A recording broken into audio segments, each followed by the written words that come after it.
Hello, and a very warm welcome to this short video on characteristics of play.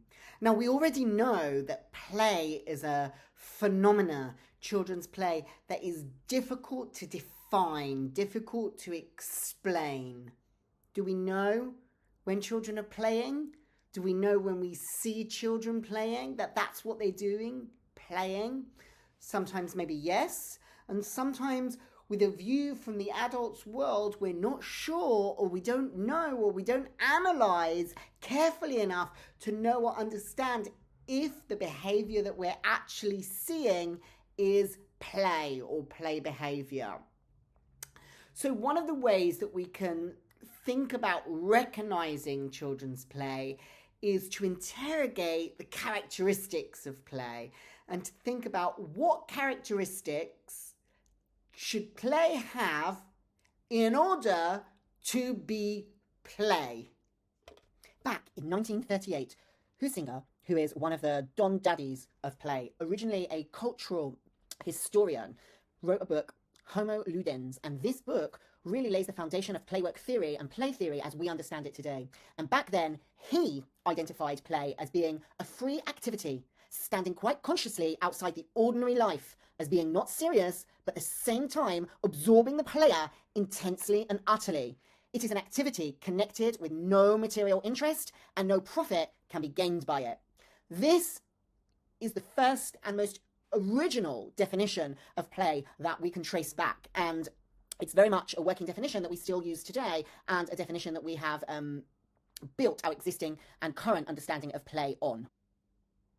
So whilst Huizinga was the first back in 1938 to start exploring and defining play, and in fact to give the first set of characteristics, the first set of 9 characteristics that define what play is and what play looks like. Obviously, he's not been the only one, and there's many, many others, some of whom I'm about to name for you. But within this video, we're actually going to look very specifically at Huizinga's 9 characteristics. But we would also like to just mention and explore some others. So, as I said, Huizinga had 9. That was way back in 1938. And then much more contemporarily, if we look at Tina Bruce, who is a professor in the UK, a contemporary professor, she's identified 12. She's identified 12 characteristics that define play. Rubin, Fain, and Vanderberg, they identified 6 characteristics of play. Peter Gray, who we know is an important play theorist, has identified 5 fundamental characteristics for play. Dockett and Fleet have identified 7, and Sheffer, although he looks at the therapeutic powers of play, has actually still identified a whopping 20 characteristics for play, and Stuart Brown 7 characteristics. Now, if you add all of those characteristics together, it sounds like absolutely loads, but obviously there is a huge overlap, and there are characteristics that intertwine with each other, and different theorists, professors, philosophers have couched the characteristics in different ways.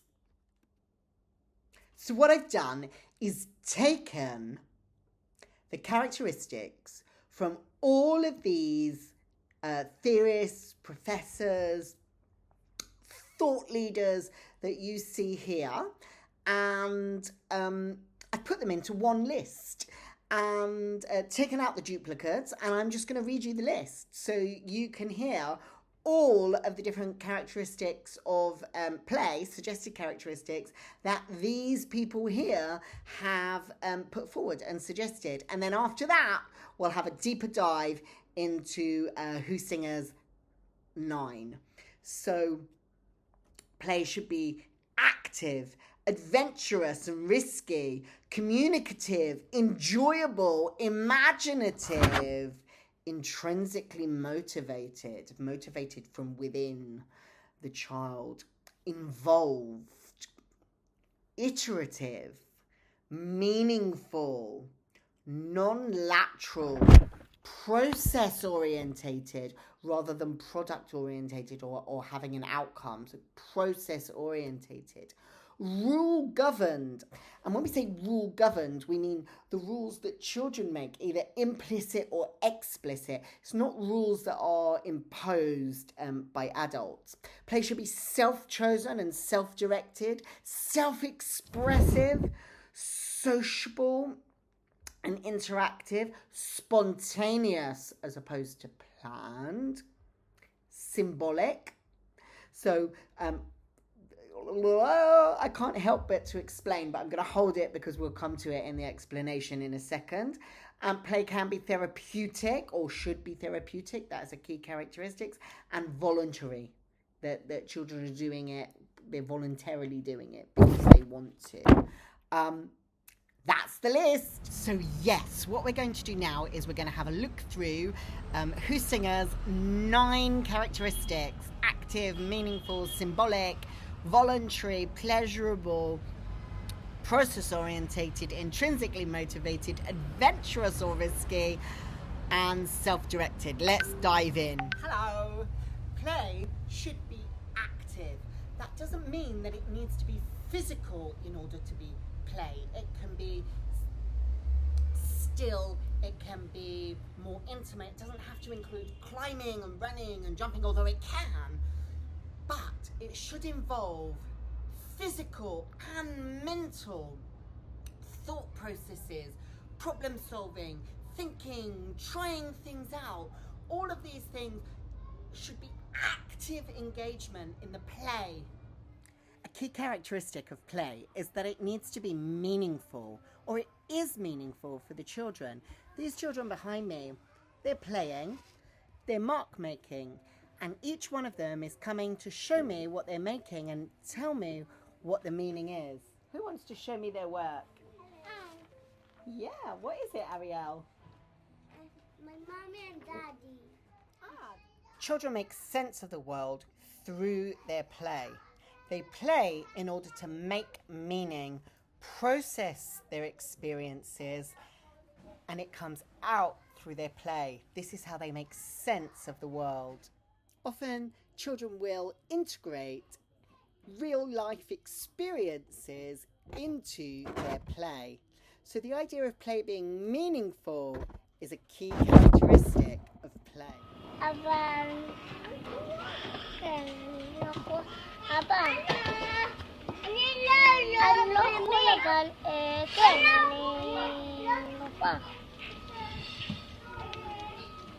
Salam.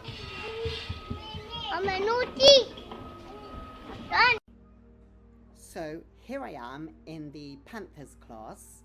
They're all sleeping at the moment, but I was in here earlier and I wanted to share with you some of the things that the Panthers were using symbolically as part of their play. Hello? Hello? Hello? Abba? Hello? Hello? Hello? Abba? Daddy? Hello? Hello? Even? Hello? Hello? Hello? Hello? children's play will often be of a symbolic nature. It's non-literal. It's play. So non-literal play is where things are used to symbolize other things. And although the examples that I've given are really obvious, lots of different things being used as a telephone, for example, we can really clearly see that symbolism in action.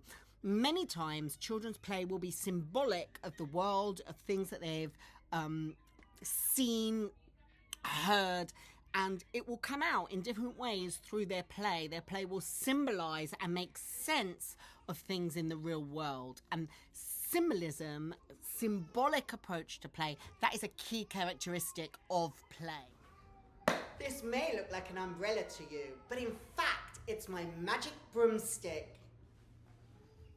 Play being voluntary is a key characteristic.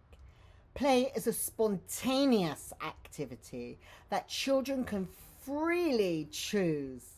They can freely take part in, and they can choose when to move on and when they've had enough. They can come and go from the play, enter and leave activities at their own accord.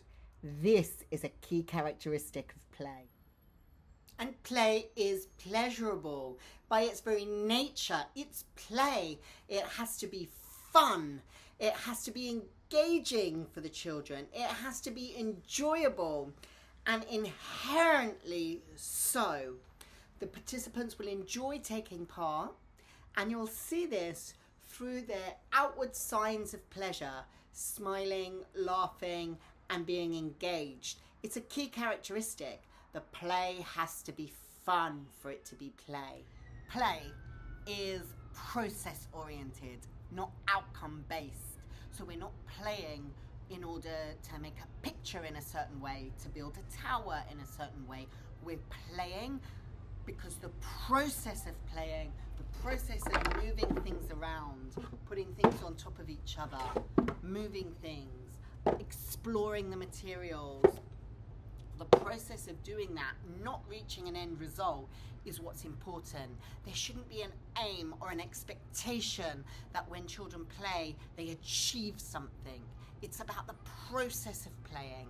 The learning comes from the taking part in it, the exploring, the playing with, not what you make, what you build, what you do, or what the process or outcome is. That's not the point of play. Play is intrinsically motivated, personally directed, and comes from within the child. The desire, the drive to play comes from inside. There's a want to play. Not playing because of an external or extrinsic factor or motivation. The motivation for play comes from within the child. And if that motivation is not present, then maybe it's not really play, because that is a key characteristic of play. Intrinsic motivation, personally directed behavior coming from within the child. A key concept of play is that it's adventurous and even risky.